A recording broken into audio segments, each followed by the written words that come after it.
Is that what you're saying? It depends on how you define a will. A will, let's say we as human being, how many will do you think we have? Human being has one will. That's what constitutes a human. What is the definition of will? No. Without going into semantics. No, but it's very important to know what is a will. Now, because let's say, tell me one thing. Can you have a human being without a will? Can anyone be a human without a human will? Do all humans have to possess a human will? Yes, a will. Yeah. So yes. So if you are, how many will do we have? Before you continue, so as a human being, you must have a human will. Otherwise, you're not human. Good. Jesus Christ incarnated into a human body. This human must have a human will. As a divine person, does he have a will as well? So you have a divine will and a human will. So how many will did this body possess? One or two? Okay, let's be honest. In fact, the reason why you are confused. I'm not confused. I'm asking you a question. The reason why you are confused is that I'm not confused. So allow me to. This God. Okay, sorry. This God. Okay, God. The God that we know. Let's say right now we are speaking. I'm sure that I'm not confused. So allow me to. He may not happy with you. He may not be happy with you. He may be happy with someone else, not happy. God may be talking at the same time to an angel in heaven. He may be talking to a principality. He may be saying something at the same time. Okay? So God, by definition, if you're talking about will, God, by definition, based on our understanding of will, he has many wills. Because it would be absurd to say God doesn't know what I'm saying here, doesn't know he's maybe talking to an angel, maybe doing anything at the same time. Okay? So that's why I wanted to clarify what you mean by will. So, based on what I said, Jesus Christ has, we say he has two natures, human and divine. So, in fact, how many wills did you have? He has. I will not say two exactly. He has more than two. That's what I can tell you. So basically, all the controversy in the early Christianity, how many wills Jesus possessed, you are one of those heretical sects. Because the Orthodox Christians, as far as I know, correct me if I'm wrong. In fact, the Orthodox Christians believe Jesus has one will. He doesn't have two wills. Tell me what. So I'm asking you, how many will does God have? No. We are talking about. How many will does God have? I'm simplifying for you. There's a divine will. Yes, I'll come back to this point. Can I make my point? The divine has a divine will, right? How many will does God have? One moment. The divine has a divine will. So answer my question. How many will does God have? God is one. God has one will. Are you sure about that? Absolutely. How do you know? Because there's one God and there has one will. If you have two gods, there will be two different wills for two different gods. So let's say God. Let me clarify. Let's say God. Can I clarify my point? Happy? Let me clarify my point. Happy at the same time. Do you know what I mean by will? Talking at the same time. You mean will means my intention. Sometimes I intend to be okay. No, I mean will is what? That you possess something to act upon. Your intentions. An ability to act. I'll define will. It's ego. Okay. An ability. Who are you? Are you a Muslim or a Christian? Do not go into confusion. Wait, right. Why are you asking? Let the discussion continue. The discussion is this: the divine, however when he becomes happy or sad or angry, he has a divine will. However that is manifest. How many is it? Look, the divine possesses will, right? How many will? Excuse me. Does the divine possess a will? He's not happy. Okay. He's not happy. I just told you. He's happy with me now. Yeah. He's not happy over there. How many Where will you get lost? When Christ said, not according to my will, but according to your will. So that is talking about the divine will. One moment. Christ said, not according to my will, but according to your will. Tell me what this will means here. It's a divine will. How many? How many divine wills? He came for a purpose. No, I don't want to know your purpose. You are interrupting. How many will? Is how you take over the discussion in I'm interrupting? He's talking about when he came. How did? Sorry? Your name Amir? Mansur. When he was coming, he has a mission. And the mission was established by who? By this infinite reality God. That's what he's talking about. So he came for a mission. Imagine, it's like... Let me finish. No. Before you finish, let me tell you. Before you finish, which I will give you the time to finish. I clarify this in 2 minutes. One moment. No, excuse me. No. No. One moment. It's going to be clear. How long do you think he's been here in the discussion? 5-10 minutes? 5-10 minutes, right. The question that we are supposed to answer, look, the reason why I keep on... I will come back to the point. Excuse me, please. This is why I say you are not actually dealing with the subject at hand. The question I asked the lady Denise here was what? I already answered. No, you haven't. The question I asked about this, can your concept of God, who is eternal and everlasting with no end, cease to exist?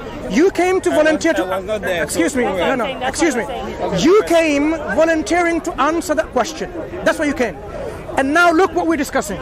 We've gone to every single other tangent. Based on what you said. No, excuse me. No. Every single other tangent. So now, let me ask you it once more. And then we can go to the other subject. If you believe God is everlasting with no end, in your belief, can he cease to exist? Can he choose to cease to exist? Okay, in fact... If you answer, then I can go to Denise. Can you give me time to answer without... Go ahead. I didn't say yes or no. Answer with explanation if necessary. Okay, in fact, it would be a logical contradiction based on the law that God gave us in that realm. When God created that realm, he created according to certain law, according to certain thing that he did. Now, if he had to do that in that realm, it would be a logical contradiction. But nothing is telling us that God doesn't have the power to discard everything already created and do things differently than we know now. So that's why we as Christians, we say God can do anything. It's simply, we are not saying that he can do it in that realm. That realm is already defined. This is how God established it. That's why it would be a logical contradiction for him to do that in that realm. But God, as God, he could erase this and create a different logic, different way of thinking, and he could be able to do that. You understand? So now summarize your answer and say, in your concept of God, in his reality, can he choose to cease to exist? In the reality that he created now, not the reality he created. In his reality, can he choose to cease to exist? The reality, we say, Denise, the Bible says, Denise, the things revealed to us belong to us, but the secret things belong to God. You know very well that he can't choose to be nothing. No, you know very well, and it is affirmed in your heart and your mind. Yes. This is what I wanted to answer. The reason The answer I gave him is very clear. In the reality that God created, this is impossible. You have to why is it impossible? in his way. Because this is the law, the way he created logic. So can God create another reality in which he can cease to exist? It's possible, but we don't know. Okay, good. Stop. So you're saying God can logically create a reality in which he can cease to exist? In the reality that we don't know about. Logic that we don't know. That's exactly what you're saying. So basically you're saying you affirm God is everlasting with no end. That being, can I finish my... Based on the knowledge of... Can I finish? That's what I wanted to make sure that you... Can I finish my point? Based on that logic now. Can I finish my point? Go ahead. Right. What do you affirm about God in his reality? Is God perfect? Based on what he revealed to us. Yeah. I was stating a Bible verse. Maybe you didn't. So it's possible then. Can I just answer this? Go ahead. The Bible says the hidden thing belong to God, and the thing revealed to us belong to us, so that we believe. So things that are hidden, you are asking questions that are hidden because these belong to God. We are talking about the reality that He created. In that reality, we have our logic, our consciousness. This is why we are having this discussion. But the question you're asking is a different reality question. I cannot answer that based on that statement of the Bible, because this is a thing that was not revealed to us. Sure. You understand? So look, nice semantics played here.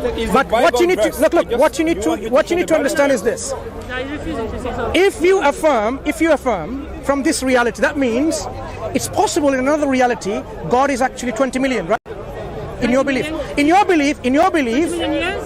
20 million gods. Oh, 20 million gods. In your belief, because you only know a one set of reality, which is not actually the real reality, because it's possible there's another reality where God is actually 20 million gods. One moment. Your logical conclusion is this: I can only talk about what God has revealed here. In fact, God could be the God who has a mother. in his. In our reality, Excuse God me. is one. You're not listening, are you? He is one. You're not listening, are you? Okay, so you have to be clear. I want you to listen. Don't twist. I want. Listen No, clearly. you're not listening. But you know the reason why I do Sorry, that. sorry. in some of the videos they Excuse edit me. the videos. That's why. No, again. I assume they're not You see. If this some is. of the videos they edit. You see, look. That's why I'm doing this. Look. I want you to be clear. It's very interesting how instead of discussing this on a logical way, you come up with an excuse saying, "Oh, you edit your videos." No, very. edit the videos. I can prove it. So SC Dawah, Sam Dawah, and others, they edit the videos, right? Good. prove it. So we will ask you proof later what they edited. Good. Now let's return to the subject. In your reality here, you believe God is a 3-in-1 God. That's what 3-in-1. 3-in-1. But in the reality of God, which He hasn't told you, it's possible God has a mother who is also another God. One moment. Why are you saying I'm talking about this reality? Don't you understand what I'm saying? I'm not talking about this reality which God has revealed to you. The hidden realities which God hasn't revealed to you, it is possible, according to your arguments, that God has a mother and God worships that mother. Yeah? You want me to answer that? Yes, please. Okay, I say the reality that God revealed to us. Forget which this is reality. manifested- No, Forget this talk reality. about this. But I'm not talking about this reality. Did you not hear me? I cannot. Did you hear the verses I gave you? But did you hear my question? The Bible My verses question here, is not to we do with cannot this reality. speculate on things that we Excuse don't me. know. I didn't ask you about this. I said not about. Excuse me. Listen. I am not talking about this reality. This reality. But that's what I'm talking about. You I'm talking about remember this what you God said. created. Remember the question I asked? In this reality, God cannot cease to exist, according to his arguments. For sure. But in another reality, God can. No, I say. But listen carefully. Okay, let's listen one more time. I say we don't know.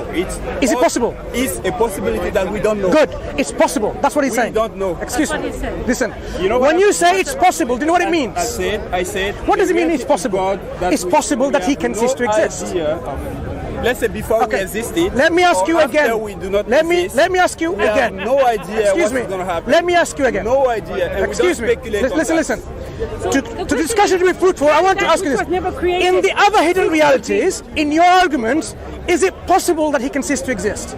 I tell you no. Also, I know that. My- I know that. I agree with you. sister, I my tell sister, I agree with you. My But sister, the here, logic- who I came tell to you. tell you a total different belief system? my sister. But So, listen, one moment. I repeat. I agree. I answered your question. I don't know why So you now, are still coming back. can you I answer said- Denise? Yeah. Is it possible in other hidden realities that he can cease to exist if he chooses to? You're asking me a question. You're asking me? To answer Denise. Because I said, I don't think a God who never was created. My sister. Yes. My sister. Yes, go ahead. Tell me where God created us in that reality with our logic, with our intelligence, and with everything that exists. And this is what we know. And He revealed Himself to us based on the way He is. Okay? So if God decides one day to erase everything He did and do something totally different, we have no idea of. That's why the Bible says the hidden things belong to God. We don't speculate on that. Mansur wants me to speculate on this kind of hidden reality. So Mansur, I gave you the Bible verse. I will. Can you not answer the question? speculate. I answered the question. I will not speculate. So is it possible? I already answered that. Okay. You So can you're saying, rewind- okay, let you me can let me tell you what I've heard. I already answered Excuse that. me, You want to listen. repeat Let me it? tell you what I've I heard. answered. Your answer is, I'm not going to speculate because I don't know. Isn't that what it said? Yeah. Good. So when I asked you about question about can God cease to exist in your belief if he chooses to, he says what? Before, yes, possible. When you say possible, it means, don't excuse me, paraphrase what I didn't say. excuse me. I said in a reality that God Excuse created, me. it's impossible. Excuse me. In other realities, you would say it's possible. That's what you said earlier on. Is it another reality? That we don't know about. We don't know. Yes, We don't that's what he know. said. We don't That's know what he the said. hidden thing belongs That's to what he God. said. We have That's what no he said. idea. Yes, of it. and that's why you disagreed with him and I disagreed with him. Because ceasing to exist means what? A being that ceases to exist is not an eternal, everlasting being. See, this is where I have to tell my brother here, in all honesty. Like I said, I'm not here to argue. I said it right in the beginning. Where you're right, I will tell you. Where I know, I know. I don't know everything. But from what God says about himself, the one who, Alpha and Omega, beginning, no end. Beginning and no end. But he entertains end. He said, and that's where I'm going. By what he said, I have no beginning and I have no end. Good. Right. Therefore, in that light, I have to answer you and say, he has no end. Good. Yes. So far, now I agree with you. So I agree with you, Denise. Now, because in this reality, why is it not possible for God to cease to exist in this reality, in this realm? In this realm. Yeah. How he doesn't Be a logical contradiction. No. Where we started from. That's what he's saying. Where we started from. And I want you to remember, I said to give up is not to say you don't exist. It's to take another form. And that's where we got stuck. And I said, But I'm not saying about giving up. I'm saying being non-existent. And I said to you, that doesn't happen. Why not is the question. Because it's illogical. He said, illogical? Because it will be illogical what he said. Illogical? Good. Illogical. Okay, let's understand what you mean by illogical. But that doesn't mean he can't give up. Please. Not about giving up. Let's understand your reasonings now of not accepting God ceasing to exist. It's because God is everlasting with no end. It's illogical to say he can have an end, right? Because he said so. Good. If you are all knowledgeable, meaning you know everything all the time, all the future, it's illogical not to know. No, it isn't. Because if I give up my right to know, and I have a right, and I say I don't want to be equal with you, I want to come down here, I give it up, that's not illogical. So basically... Because I still exist, but I exist in human form. I haven't gone away. Your answer is very good. I'll ask you a question. Do you know God has some essential attributes? Hang on, Name me some of the essential and non-essential attributes of God. You always ask me a question, you never answer. When you're right, I say to you, you're right. Look. So I say, answer me. Can you agree that he can give up his deity, whatever it is he gave up in Philippians read, and come as a human being, and he's still in existence? My answer is, a perfect God can never be other than perfect. The moment he becomes imperfect, he was imperfect to begin with. A God who is unknowledgeable, by definition, can never be less than unknowledgeable. If you have a being that becomes less than unknowledgeable, they were not unknowledgeable to begin with. So, let me explain to you about the Joseph aspects. We're not going to go to Joseph. We're talking about a belief about God, about Jesus. Can I ask you a question after that? You are mixing up the word imperfect. Sorry? Imperfect. You are not understanding that to give up my deity does not make me imperfect. The imperfectness is because of the sin of Adam that came through. That's why he didn't have Joseph as his father. What makes God perfect? What makes God perfect? He is. No. You remember what you said, Denise? Yes. God can give up his attributes of perfection. Yes. So which attributes of perfection can he give up? You're saying God's attributes, are they perfect to begin with? Yes. Good. So if he gives up his attributes, are they still perfect? The attributes are still perfect. Yes. But if he gives them up? Yes, attributes are still perfect. So to give up doesn't mean the attributes become so God can separate himself from his attributes. Yes, in your belief. He gave up. Yes, he gave up. So you are saying we have a God who exists with his attributes which are inherent within him, but he can actually give up his attributes. Oh, he's already done that. Yeah, and it makes sense to you. Yes, it makes sense. So God is so loving. Let me bring this example again. He had to come down into please. Let me bring this example again. Does not exist. So you have God who is one of the attributes of God is loving, right? Loving. So God can give up his attributes of love and become less than loving. Okay. Yeah? One moment. God, according to your belief, can give up his attribute of love and be less than or loving? You showed me in Philippians. Not less than loving. No, you see. But you said so, you can. No, my brother. So you cannot? No, my brother. No, now listen to me carefully. Cameras, listen to me. To give up your attributes does not mean that they are imperfect or they are unlovely or unlovely. To give them up means nothing of that. If I give up my child, it doesn't mean that I'm unloving or uncaring. There's a reason. No. Maybe you didn't understand my point. No, I understood because you are equating. What does it mean giving up? You are giving up. What does it mean giving up? I am not going to bring this with me. What does it mean giving up? It means I'm leaving them there, sure, and I'm not bringing them to earth with me. So, for example, they're still lovely. Wait. They're still perfect. They're still good. No, Denise. Let me finish also now. Come on. I want to understand giving up. No. So that's what I'm saying. Understand it from me, and then I'll hear from you. To give up doesn't mean they become rotten, bad, ugly, anything. No, I have given them up there because it is unjust and unfair, and I cannot be equitable to you. If I come in as a God with all my knowledge, then I cannot be your brother. I cannot be your savior. I cannot be you because Let me clarify. You know what? When you say giving up, imagine now I am a person. Okay, no. Denise, listen. I'm a person. I possess an attribute of love. So if I give up my attribute of love and I leave it there in a box, locked with a key, now can I still love someone if I give up and locked it?